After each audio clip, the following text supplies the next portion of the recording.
Welcome to Action Begins Success, the channel that brings you motivational videos every single day.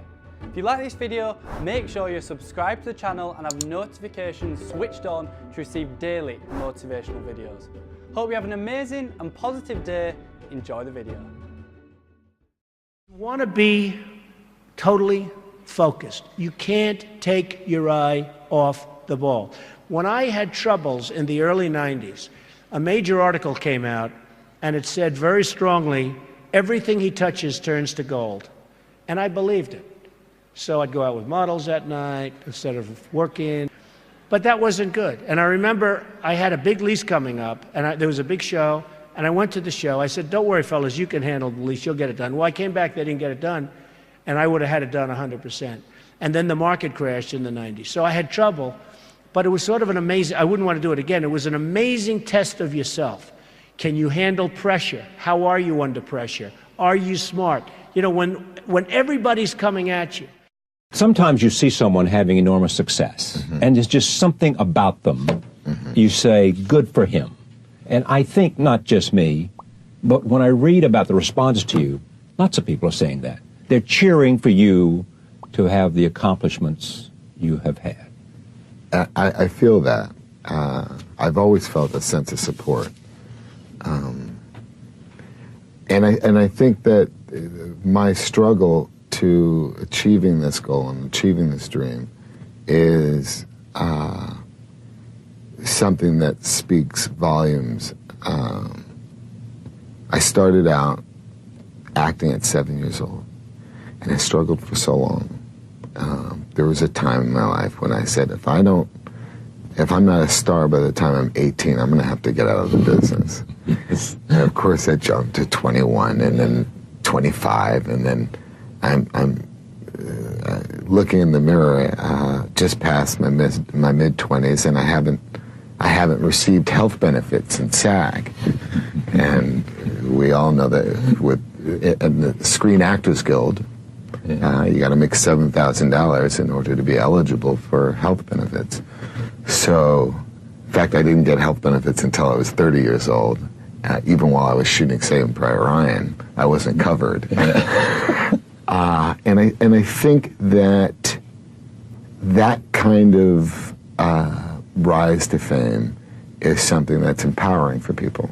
So when they celebrate that story, I think that they're also celebrating a story that's about a guy who was proactive and resourceful and did pay his dues and did struggle and persevered. And believed in himself? I think you have to. I think the only thing I had for so many years was this confidence that I held on to very tightly.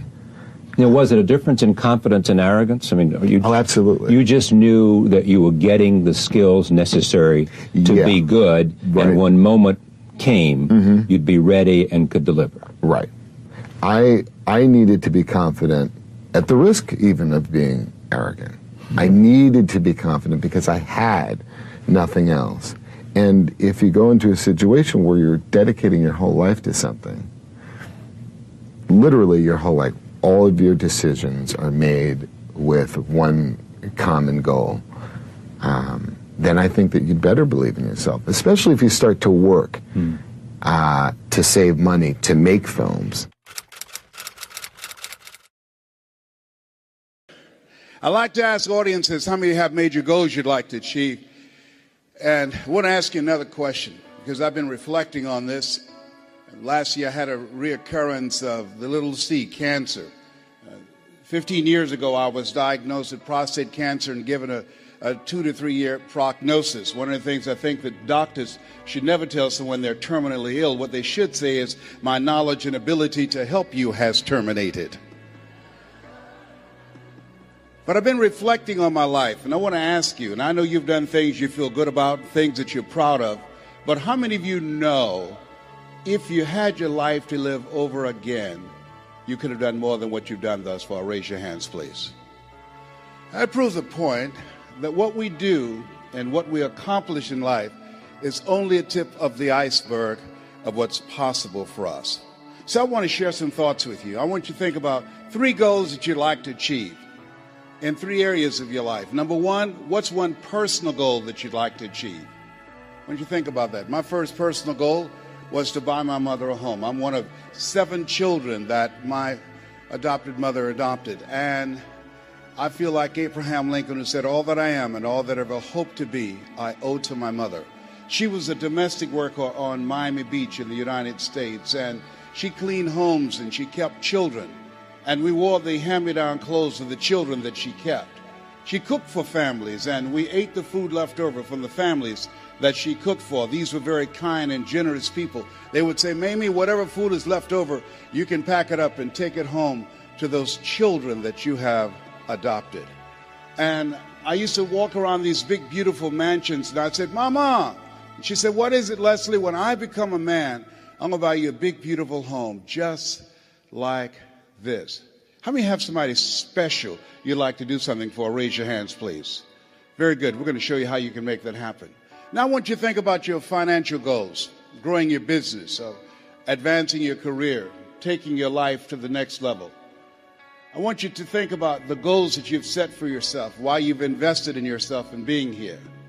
And whatever the goals are that you've set for yourself, and I hope you've raised the bar on yourself, I want you to multiply it 100-fold.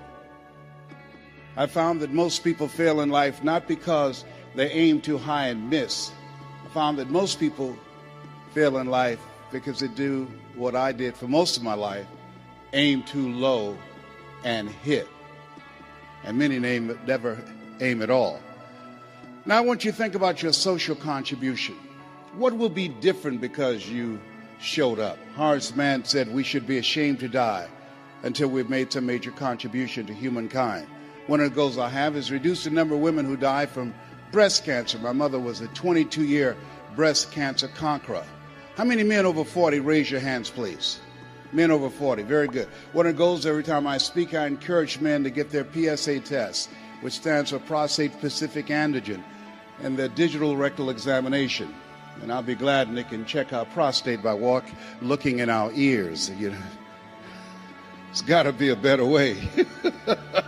I'm turning red as I talk about it, but you can't see it. A friend of mine was at a medical convention. "Hey, Les, let me give you a free rectal." I said, "No, buddy, you too motivated." Homie, don't roll like that, you know. One of the goals I have is teaching people how to tell their story, how to grow their business, be the voice of their business, how to improve their customer service, how to develop their leadership voice, how to go from being local to being global. I want you to think about the things that you want to do with your life, the kind of impact that you want to make. And as you think about those 3 categories, let us say together with conviction, it's possible. Together, please.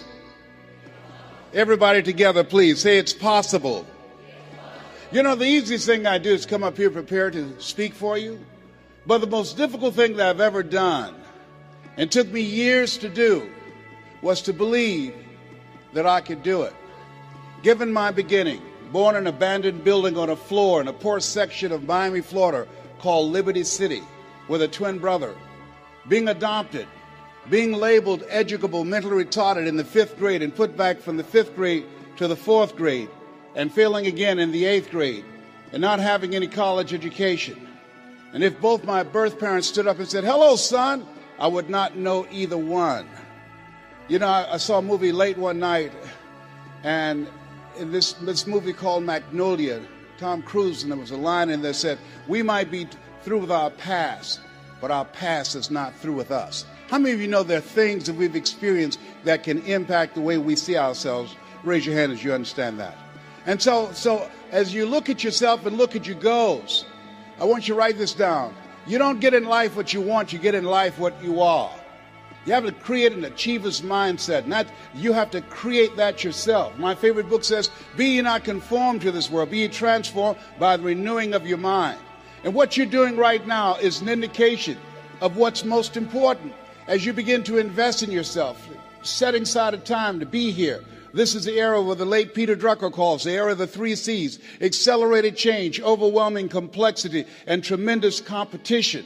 So as you look at yourself and look at your goals, setting aside time every day to work on your mindset, to expand your vision of what's possible for you. They did an interview with Warren Buffett, one of the richest men on the planet, as you're aware. And they asked him, so what's the most important investment people can make today? And this was in the middle of the recession in the United States. Here's a guy that has billions of dollars in real estate, billions of dollars in the stock market. And he said the most important investment you can make is in yourself. Everybody repeat after me, please. Live full. Die empty. Say it again. Live full. Die empty. After having 238 radiation seed implants, I was reading one night some words by Dr. Howard Thurman, who was a mentor to Dr. Martin Luther King Jr., to Albert Schweitzer, to Mahatma Gandhi. He wrote, "Deep is the hunger, the voice of the genuine, the centering moment." As I was reflecting on his words, he said, the ideal situation for a man or woman to die is to have family members praying with them as they cross over. He said, but imagine, if you will, being on your deathbed and standing around your bed, the ghost of the dreams, the ideas, the abilities, the talents given to you by life, but you, for whatever reason, you never pursued those dreams. You never acted on those ideas. You never used those gifts. You never used those talents. And there they are staring at you as you're lying on your bed with large, angry eyes saying, we came to you. And only you could have given us life. And now we must die with you forever.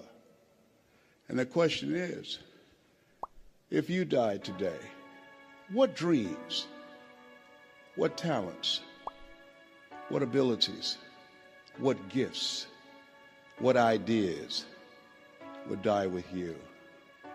One minister out of Bahamas said, the wealthiest place on the planet, it's not in the Far East where there's oil in the ground. It's not in South Africa where there are diamond mines. He said, the wealthiest place on the planet is the cemetery. There you see potential never realized. There you find books never written. There you find ideas never acted on. Maybe that's why Henry David Thoreau said, oh God, to reach the point of death, only to realize that you've never lived, only to realize that you've never scraped the surface of your potential. Let us say again, live full, die empty. And so as you think about your goals and dreams, I'm suggesting that you set aside time every day, if you're not doing it already, reading 10 to 15 pages of something positive every day, listening to audio programs, investing in yourself to expand your mind for what is possible, to develop a spirit of optimism. And then the next thing is, let us say together, it's necessary. You see, not only is it possible that you can live your dream and that you have to sell yourself on that every day. There's an African proverb that says, if there's no enemy within, the enemy outside can do us no harm. I didn't do this for 14 years because I convinced myself I couldn't do it. I would go see the late Zig Ziglar and Jim Rohn and the late Dr. Norman Vincent Peale, and I saw Tony Robbins, and my heart said, I could do that. How many like to help people? Raise your hands, please. I said, I can do that. And then when I would go to the parking lot, my inner voice would become activated and say, Les Brown, you can't do that. You don't have a college education. Les Brown, you can't do that. You've never worked for a major corporation. Les Brown, you can't do that. Who wants to hear anything you've got to say? How many ever thought about something you wanted to do and you talk yourself out of it? Raise your hands, please. And so that's why it's necessary that we work on ourselves. And let us say together, OQP. Only quality people. Write that down. As you think about your goals and dreams over the next 2 years, over the next 2 days, it's very important that you look at the people in your life and you ask the question, what is this relationship doing to me? MIT did a study. The study indicated that you earn within $2,000 to $3,000 of your closest friends. Whoa, when I heard that, I got a lot of broke people out of my life. My mama said, son, if you run around with 9 broke people, I guarantee you'll become number 10. Dr. Dennis Kimbrough out of Atlanta said, if you're the smartest one in your group, you need to get a new group. So as you think about your goals and dreams, Detoxify your life. Les, can I change him? No. It's a full-time job changing yourself. And there's some people that's so negative they can walk into a dark room and begin to develop.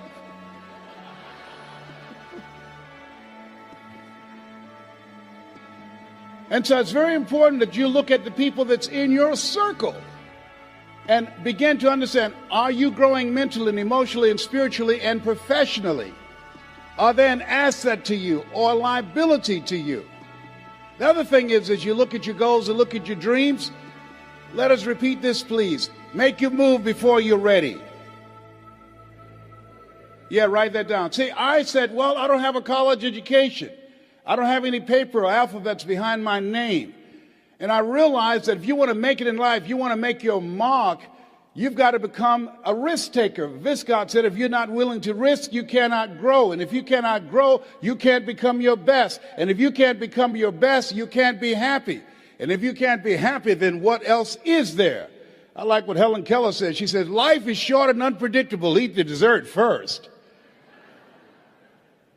So you have something special. You're here because there's something in your heart of hearts that said, I want more. I can do more. You're here because you're different. How many of you know people who should be here? Raise your hands, please.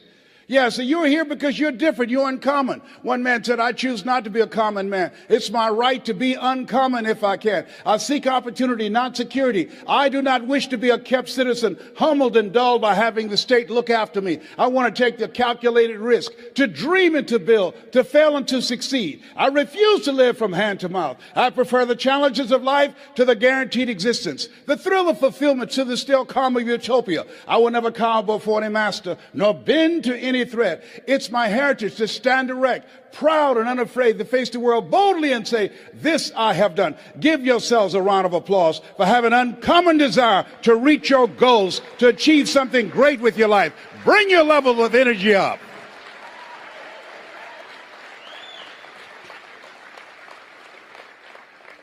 So as you look at yourself, not only must we begin to upgrade our relationships, but the other thing is, as you look at your goals and look at your dreams, write this down. You will fail your way to success.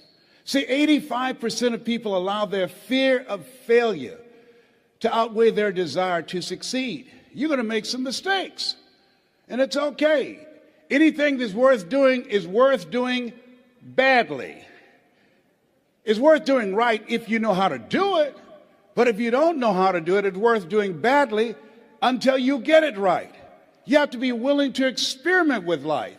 I've done a variety of things and I had absolutely no idea I had the ability to do those things. Here's what I can say about you, and I don't even know you. You've got greatness within you, but you will not discover your greatness in your comfort zone. You've got to be willing to get outside of your comfort zone, because in order to do something you've never done, you've got to become someone you've never been. And most people, they go to their graves with their greatness still in them.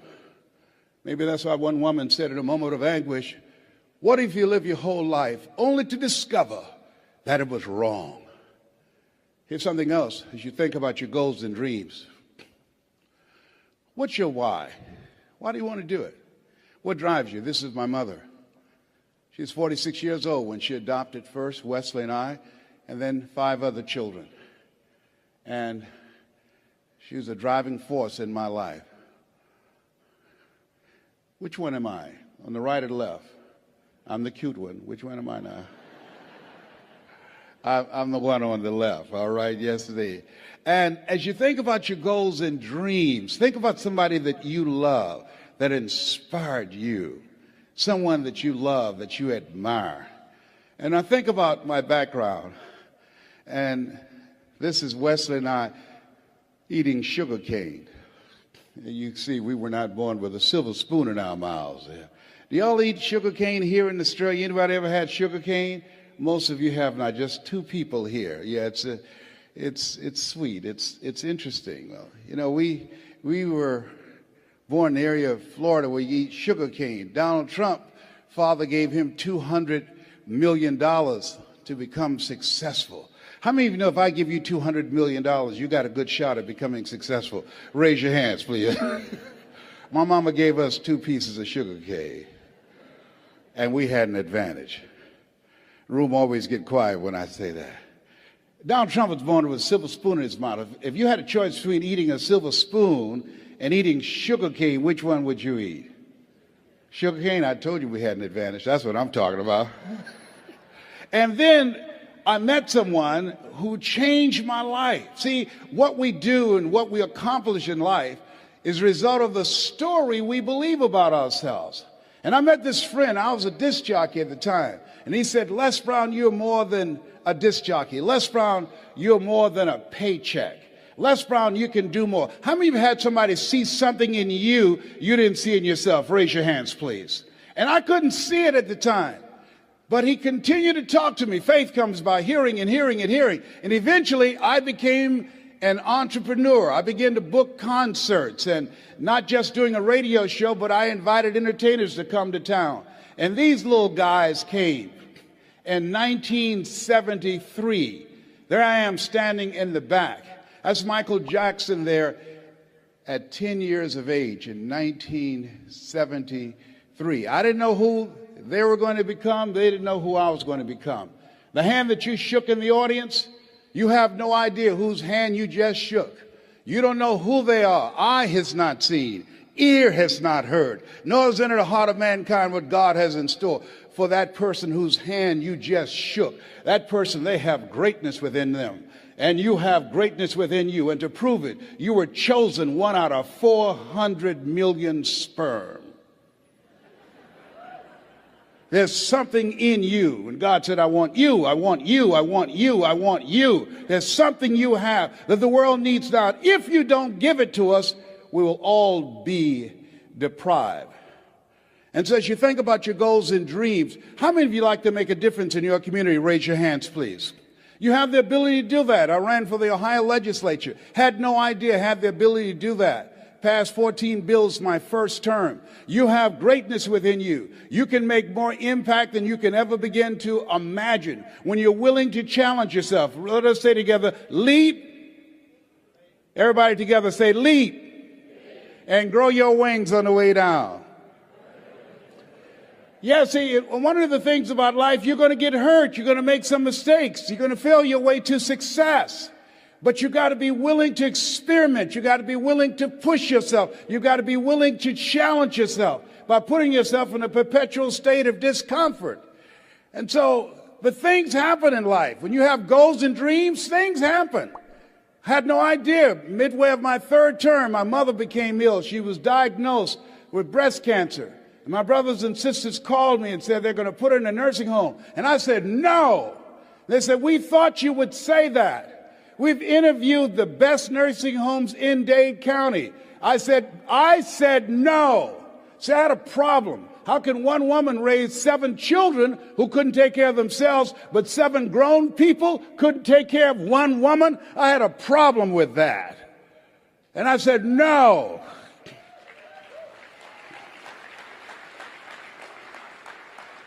So I resigned from the Ohio legislature and I came back to Miami to take care of Mama. And took care of her until 89. And there are things, as you have your goals, things are going to happen to you that you can't anticipate. Some of you are in the eye of the storm now. Things are going to happen. And don't say, well, why does this have to happen to me? Why not you? Who would you suggest? You want to give us some names or email addresses? That's really what I said the second time I got cancer. They had told me the cancer had metastasized to 7 areas of my body. I started laughing. He said, why are you laughing? Are you in denial? I said, no, I feel like Mother Teresa. He said, what do you mean? She said, Lord, I know you know how much I can bear. I just wish you didn't have so much confidence in me.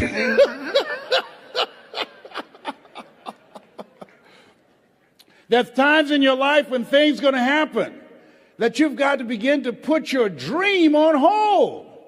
And you might have to reinvent yourself. How many have already gone through that? Raise your hands, please. It's called life.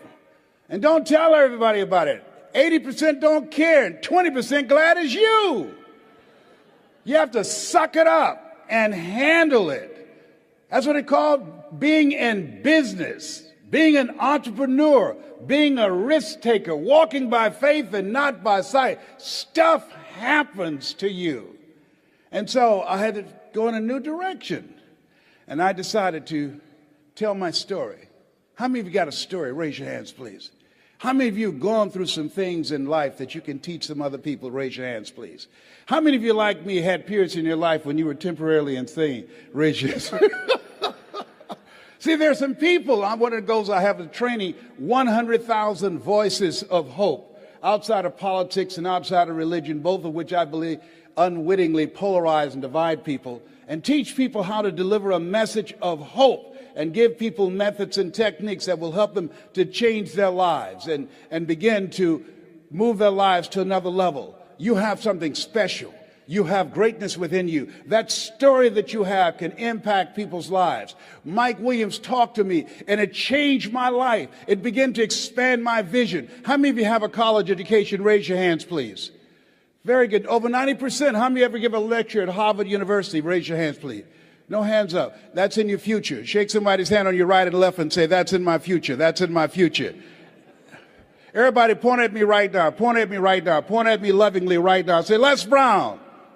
Everybody together say, Les Brown. If you can do it, I can do it. And this time when you say, I can do it, say it with conviction. Point at me again. Les Brown. If you can do it, I can do it. Shake someone's hand on your right and left and say, I'm ready to play a bigger game. Do that right now. Say, I'm ready to play a bigger game. Absolutely. Yes. It says you look at yourself and look at your goals. There's some things that you can do when you challenge yourself, when you go outside your comfort zone. There are things that will come in the direction of your life that you can't even begin to imagine, that you're going to begin to evolve and go to new levels that will amaze you. And I tell you these things not to impress you, but to impress upon you. You have something special. You have greatness within you. You have the ability to do more than you can ever begin to imagine. And so what I'm suggesting that you do is to stretch yourself, that you constantly look for ways as an entrepreneur. How can you begin to set yourself apart from the competition? What is it that you can do that can make you stand out? What are the market takeaways that you can do? One of the things that I learned as a speaker, as a trainer, as an entrepreneur, and a small business operator is that you've got to find something that you love and that you master that. Henry David Thoreau said, do not go where the path may lead, but go where there's no path and leave a trail. As you look at yourself as a business operator, as you look at yourself as an entrepreneur, as you look at yourself as a person that want to make a mark with your life, that want to leave a legacy, you've got to be hungry. Let us say together, I'm hungry to do more. I'm hungry to stretch myself. I'm hungry to take my life to another level. I never forget this gentleman that I'm going to talk with tomorrow. He's now in his 90s. He's blind from glaucoma. And I never forget, he said, young man, go to the board and work this problem out for me. And I said, oh, sir, I can't do that. He says, why not? I said, I'm not one of your students. He said, look at me. Yes, sir. Go to the board and work the problem out anyhow. I said, I can't, sir. And the other students started laughing and saying, he's Leslie. He's got a twin brother, Wesley. Wesley is smart. He's DT. He said, what's DT? He's the dumb twin. And I said, I am, sir. As the students laughed, as some of you did. And he came from behind his desk. He looked at me. He said, don't you ever say that again. Someone's opinion of you does not have to become your reality. And that was a turning point in my life. On one hand, I was humiliated, but on the other hand, I was liberated. Because he looked at me with the eyes of Goethe, who said, look at a man the way that he is, he only becomes worse. But look at him as if he were what he could be, then he becomes what he should be. He said, young man, what do you want to do with your life? I said, sir, I want to make my mother proud, sir. He said, how do you plan to do that? I said, when I get out of high school, I'd like to be a disc jockey. He says, is that right? I said, yes, sir. He says, good. I'm going to tell you some things to do. I said, what is it? He says, number one, he said, I want you to work on your mind. He said, here's some motivational materials I want you to listen to by Dr. Norman Vincent Peale and Earl Nightingale. Train your thinking. Write this down. This is very important. What you think about, you bring about. He said, I want you to train your mind to serve you.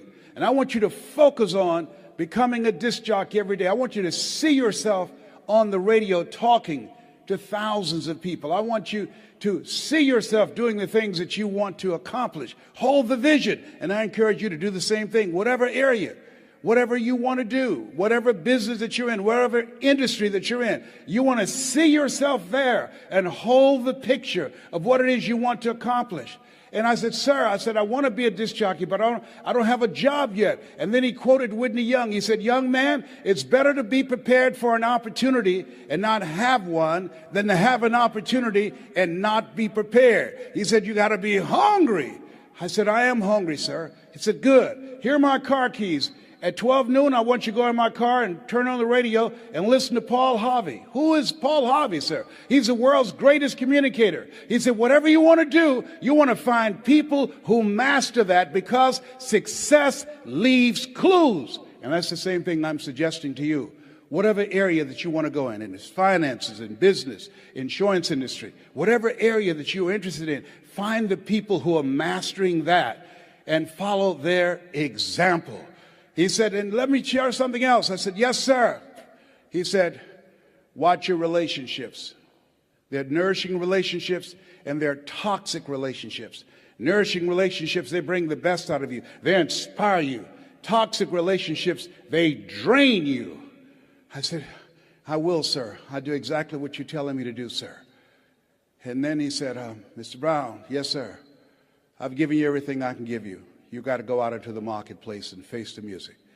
I said, thank you, sir. I went to apply for a job on Miami Beach. Milton Butterball Smith was the program director. Hello, Mr. Butterball. How are you, sir? My name is Les Brown, sir. I like to be a disc jockey. Young man, do you have any journalism in your background?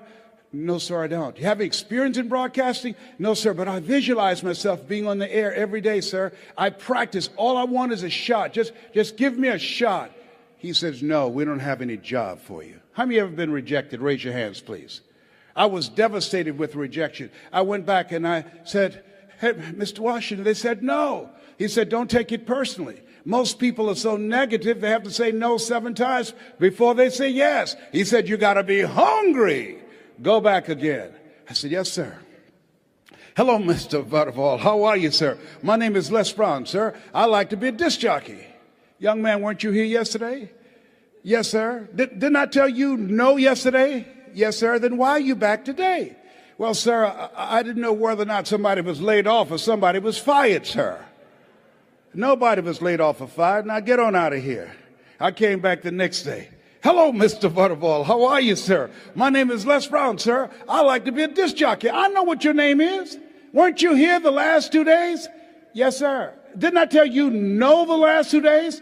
Yes, sir. Then why are you back today? Well, sir, I didn't know whether or not someone got sick or someone died, sir. No one got sick or died. No one was laid off or fired. Now, don't you come back here again.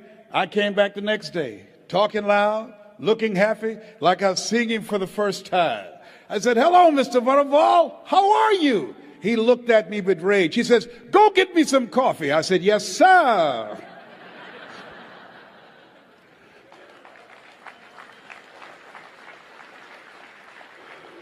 My favorite book says the greatest among you will be your servant. How many of you are serious about reaching your goals? Raise your hands, please. Here's something I encourage you to write this down. Provide more service than you get paid for. As small business operators, and you're going to do market takeaways, you've got to provide more service than you get paid for. You've got to build relationships with people. You got to be able to tell your story, because people do business with people they know, like, and trust. You've got to look for ways, as a lady who became the dominant force in her industry, and they said, how did you get here? In an industry that's dominated by men, and she said, it's not our intention to please our customers or to satisfy our customers. Our intention is to amaze them with the quality of the service that we provide for them. And so you have to literally amaze your customers, go above and beyond as you begin to anticipate what their needs are and look for ways in which you can begin to impact them. And so as you look at your goals and dreams, the people that are willing to do that are hungry. He said, Mr. Brown, go face the music. I went to apply for this job 3 different times. They said no. Finally, they asked me to become the errand boy for the disc jockeys. I'd go get their lunch and their dinner, and I'd stand in the control room knowing my time would come. Let us say together, my time will come. And on the weekends, they would come out to the parking lot, and their cars be waxed and clean, inside out. They said, hey, who did this? Write this down. Give before you ask.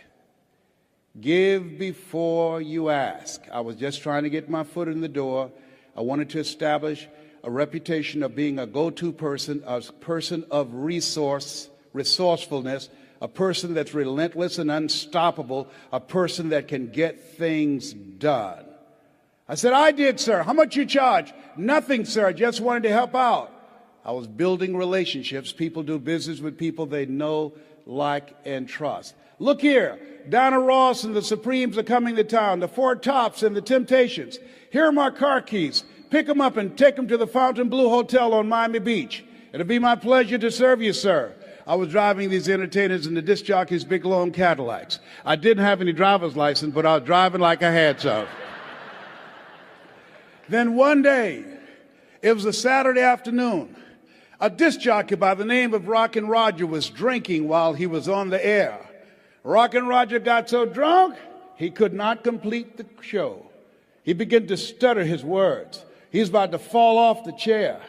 It was a Saturday afternoon, and I was the only one there, looking at him through the control room window, walking back and forth, young, ready, and hungry. I was saying, drink, rock, drink. Drink, rock. I'd have gone get him some more if he'd asked me to. Then pretty soon the phone rang. It was the general manager and answered the phone. I said, hello? He said, young boy, this is Mr. Klein. I said, I know. He said, Rock can't finish his program. I said, I know. He said, would you call one of the other DJs in? I said, yes, sir. I hung the phone up. I said, now he must think I'm crazy. I called my mama and my girlfriend, Cassandra. I said, y'all come out on the front porch and turn on the radio. I'm about to come on the air.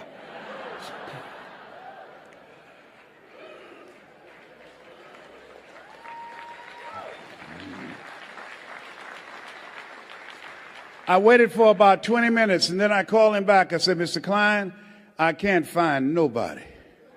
He said, young boy, you know how to work the controls? I said, yes, sir. He said, go in there and segue the records, but don't you say nothing here.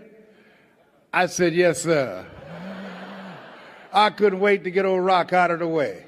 I put on a fast record. I said, look out, this is me, LB Triple P, Les Brown, your platter playing papa. There were none before me, and there will be none after me. Therefore, that makes me the one and only. Young and single and love to mingle, certified, bona fide, indubitably qualified to bring you satisfaction and a whole lot of action. Look out, baby, I'm your love man. I was hungry. Get the old man a round of applause. I was hungry. I was hungry. Shake someone's hand on your right and left, look them in the eyes and say, you got to be hungry. Do that right now. Shake someone's hand and say, you got to be hungry. People that are hungry are willing to do the things today others won't do in order to have the things tomorrow others won't have. People that are hungry believe, always strive to get on top in life because it's the bottom that's overcrowded. People that are hungry know if you want to be successful, you must be willing to do the things today others won't do in order to have the things tomorrow others won't have. I didn't do what I'm doing right now because it was hard. How many of you decided not to do something because it was hard? Raise your hands, please. I want you to write this down. If you do what is easy, your life will be hard. Complain, point at your circumstances, give up your power, blame the government, blame the economy. If you do what is easy, your life will be hard. But if you do what is hard, your life will be easy. It's hard to make a radical change in your behavior. It's hard to take ownership. It's hard to swallow the bitter pill that wherever you find yourself, at some point in time you made an appointment to be there. That's hard. That's hard. If you do what is easy, your life will be hard. But if you do what is hard, your life will be easy. I don't know what your goals are. I don't know what you want to do with your life. Here's what I know about your being here. That there's something in you that waits and listens to the voice of the genuine in yourself. It will be perhaps the only guide you will ever have. And if you cannot hear it, all of your life, your days will be spent on the ends of strings that somebody else pulls. And I submit to you, the reason that you're here is that in your heart of hearts, you've said, I'm going to pull my own strings. I say to you, the reason that you're here is something about you that says, I'm going to control my own destiny. There's something about you that when you pointed your fingers at your circumstances, you realized you had three pointing at yourself. So I want to dedicate something to you that my mother loved to hear me say. Mama was a 22-year breast cancer conqueror. I want to dedicate this to you, to the achiever in you, to the greatness in you, to the unexpressed gifts, talents, and abilities that you have in you that's hungry to get out. And it says simply this. Leslie, yes, ma'am, Mama. Say that thing for me, boy, that it makes me feel good. It says simply this. If you want a thing bad enough to go out and fight for it, to work day and night for it, to give up your time, your peace, and your sleep for it, if all that your dream and scheme is about it, and life seems useless and worthless without it, and if you gladly sweat for it and fret for it and plan for it, and lose all your terror of the opposition for it, and if you simply go after that thing that you want with all of your capacity, strength and sagacity, faith, hope, and confidence, and stern pertinacity, if neither cold poverty, famish or gulf, sickness or pain of body and brain can keep you away from the thing that you want. Thanks for watching this Law of Attraction motivational video. Down in the description below I have listed my top 5 books related to the Law of Attraction, so make sure to check them out. If you've liked this video, hit the like button, and if you have any questions or comments, make sure to comment just below. If you want to see our most recent video, click here, or for a totally random video, click here. Have an amazing and positive day, and I will see you in the next video.